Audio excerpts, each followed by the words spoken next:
Previously on the Accessoride series.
So hello mga ka-MX, welcome to Accessoride series again.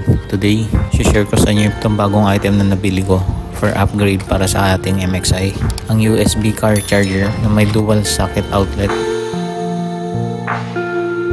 Aside sa dual socket, fast charger na rin pala to, 4 times faster than conventional charger. So, ibig sabihin mas mabilis siya mag-charge. Perfect talaga to para sa ating motor, especially sa mga short ride lang. Macha-charge mo na ulit yung lobat mong cellphone. Dagdag pa is waterproof ito mga ka-MX. Sealed na sealed kakagawa nitong USB charger na to. Ito ay applicable rin. May install nyo rin sa sasakyan, sa mga kotse, aside sa ating motor. Universal siya kasi ang voltage range niya is 12 to 24 volts, which is common sa mga sasakyan at sa mga motor. So may different types of colors available itong USB charger. May red, may blue, at saka itong pinili kong kulay green para mag-blend siya sa ating panel gauge na green rin. Green rin ang background color. Ito lang ang laman ng package, itong USB charger, and then itong terminal installation sleeve. Sa yung item na to is nabili ko for a total of 179.60 pesos. Kasama na yung 40 pesos na shipping fee dun. So check nyo na lang yung updated price nito. Nilagay ko sa video description. So wag na natin patagalin pa mga MX at i-install na natin itong USB charger dito sa ating MXi.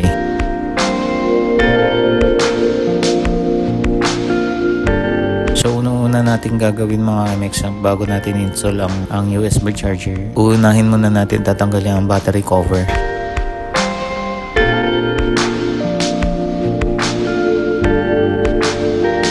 And then sunod ang headlight assembly ng MXi natin.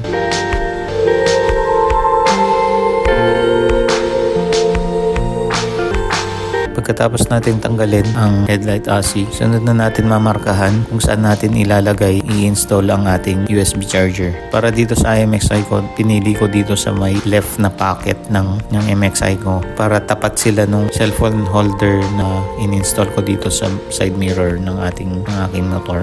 So ang next gagawin ay bubutasan natin sa pamamagitan ng electric drill. Kung wala naman kayong electric drill mga MX, pwede kayong gumamit ng blade cutter.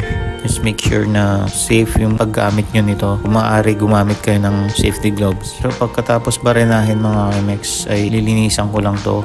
Pakikinisin ko lang yung mga edges nito. Gagamitan ko lang rin siya ng blade cutter. And then after that, i-install na natin yung USB charger.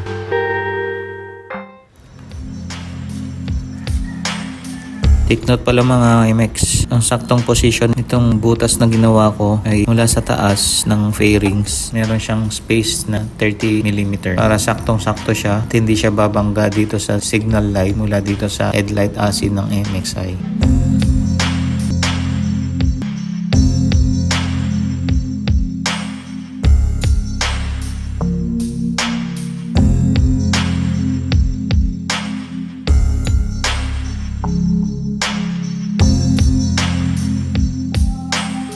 So after natin isalpak itong USB charger, ay wawiringan na natin. Ang ginamit ko lang dito is ang wire na sa lumang charger cable ng aking laptop. Pero I will advise na gumamit na lang kayo ng automotive wire. Yung ginagamit sa mga sasakyan na wire size gauge 16. So ilalagay ko na lang rin sa video description para madali kayo makabili through online. So check nyo na lang doon sa description yung link.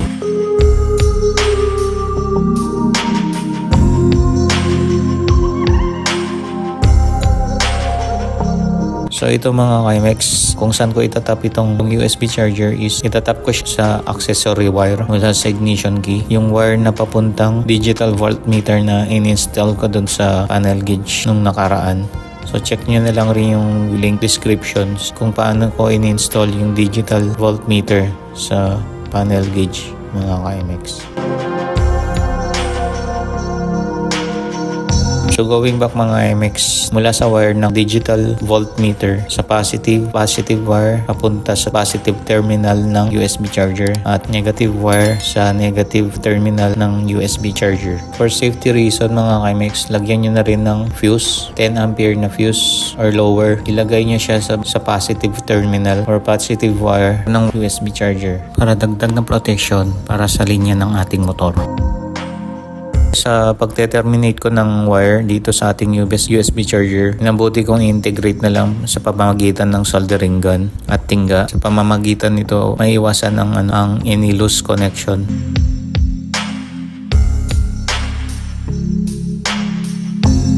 Make sure yung insulation nyo dito sa mga terminal ng positive negative terminal well na insulated siya. So dito ginamitan ko na lang siya at binalutan ko na lang maigi mamagitan ng electrical tape. At gumamit rin ako ng heat shrink tubing or shrinkable tube insulator. Pagkatapos ng pag-i-insulate, inarnesan ko yung mga wire gamit ang nylon cable tie pang maayos at para na rin maiwasan magkagulo yung wire at maiwasan rin ang pagkakaroon ng grounded na wire sa ating motor.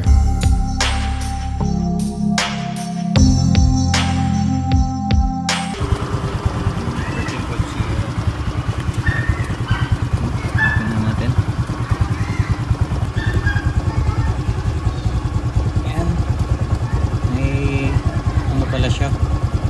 May power button siya mga Kimex. So, kung gusto nyo i-off, i-on. Ayan. Soft touch lang siya.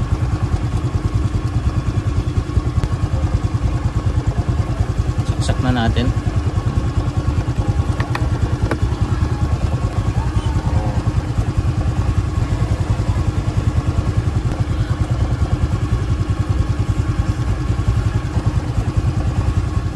Ayan, nag-charge na. Pusa siyang nag-on na nakadetect ng ng connection mula sa ating cellphone. Ayan, pusa siyang nag-on, nag-charge na siya.